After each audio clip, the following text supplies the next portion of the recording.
Dans cette capsule, nous allons traiter de la loi sur le droit d'auteur, qui est une des dispositions légales de la loi sur la propriété intellectuelle. Nous allons nous intéresser plus particulièrement par ce qui est protégé et non protégé par la loi. Le droit d'auteur protège légalement l'expression d'une idée, mais elle ne protège pas l'idée elle-même. Pour mieux comprendre ce concept, nous allons prendre l'exemple de Steve Jobs, le cofondateur d'Apple. En 1980, Steve Jobs a effectué une visite au centre de recherche de Xerox, où il a vu un prototype d'un ordinateur nommé Alto, qui venait tout juste d'être développé.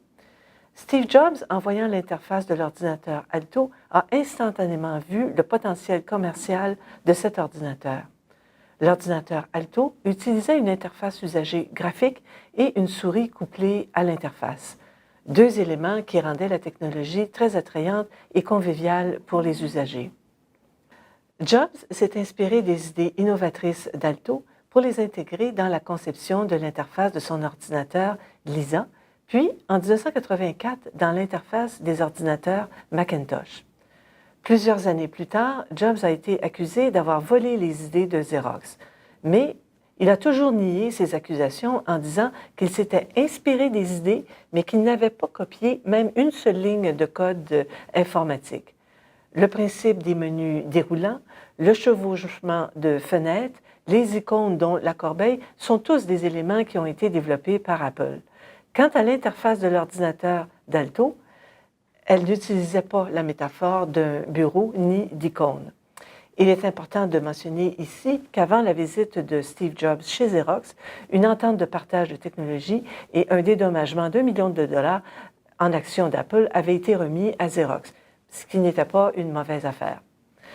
Suite à cet exemple, vous vous demandez peut-être comment faire pour protéger votre propre travail de recherche sur un sujet. Il est important de savoir que toute œuvre originale est automatiquement protégée par le droit d'auteur dès qu'elle est sur un support. Mais si vous désirez une preuve d'enregistrement de votre œuvre, vous pouvez obtenir cette preuve en consultant le site Internet de l'Office de la propriété intellectuelle du Canada. Moyennant des frais d'environ 60 $, vous pourrez obtenir un certificat d'enregistrement prouvant que votre œuvre est protégée par un droit d'auteur dont vous êtes le titulaire. Le certificat que vous obtiendrez pourra au besoin être utilisé en cours de justice comme étant une preuve de propriété. Dans le cadre de vos études à l'ETS, vous serez appelé à utiliser différents types de matériel provenant d'autrui. Il peut s'agir de textes, de matériel visuel, d'idées ou d'autres formes d'information. Il est permis d'emprunter des textes ou d'emprunter du matériel visuel pour appuyer vos propos et les illustrer. Il est aussi possible d'emprunter des idées pour appuyer vos propres idées ou les confronter avec celles d'autres personnes. Dans un contexte d'étude où il n'y a pas de diffusion ni d'aspect commercial en jeu, vous pouvez emprunter du matériel, qu'il soit protégé ou non, mais vous devez toujours identifier chacune de vos sources de référence. Il est également possible d'emprunter des œuvres qui sont utilisées à l'école et qui sont protégées par le droit d'auteur. Ces emprunts peuvent se faire sous forme d'un extrait de texte tiré d'un mémoire ou un extrait de notes de cours, de tableaux, de photos sur support papier ou électronique. Il est important de vous rappeler que tous ces éléments sont protégés par le droit d'auteur et que chaque source de référence doit être identifiée. Sinon, vous contrevenez à la loi sur le droit d'auteur et vous pourriez être accusé de plagiat. On a vu que la plupart des œuvres sont protégées par la loi sur le droit d'auteur. Toutefois, il y a certains éléments d'information qui ne sont pas protégés.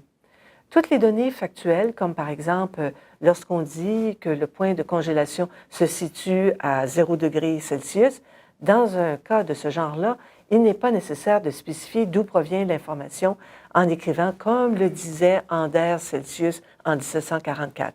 Cette information est considérée comme étant un savoir du domaine public, un savoir commun, et il n'est pas nécessaire d'identifier la source de référence originale.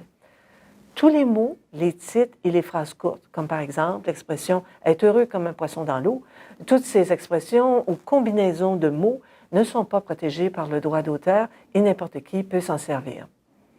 Tous les faits et les nouvelles du domaine public sont non protégés. Si on fait référence, comme par exemple au décès du politicien Jack Layton, l'ancien chef du NPD, Décédé en 2011, il n'est pas nécessaire d'identifier le nom du premier journaliste qui a écrit la nouvelle. On fait uniquement référence aux faits. M. Layton était un personnage du domaine public, donc l'information factuelle devient un élément de propriété publique. Comme nous l'avons mentionné plus tôt, tout ce qui n'est pas sur support matériel et tout ce qui n'a pas été officialisé n'est pas protégé par la loi sur le droit d'auteur. La loi sur le droit d'auteur permet l'utilisation équitable d'un texte, ce qui signifie que la loi permet d'utiliser une partie peu importante qualitativement ou quantitativement d'une œuvre protégée.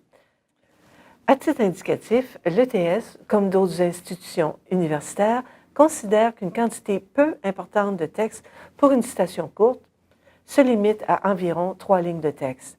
Dans le cas d'une citation longue, ce sont 10 lignes maximum. Contrairement à ce que l'on peut penser, une quantité peu importante de texte ne représente pas une page et demie ou 3 pages de texte, mais plutôt 3 à 10 lignes de texte maximum. Il arrive parfois qu'un auteur s'exprime bien et qu'il décrive en plus de 10 lignes un élément qui nous intéresse particulièrement. Il est vrai qu'il peut devenir tentant de reprendre la totalité du texte, mais dans un tel cas, il faut plutôt trouver une façon de raccourcir la citation longue. Dans la capsule 8, sur l'emprunt d'idées par paraphrase et résumé, nous vous expliquerons comment faire.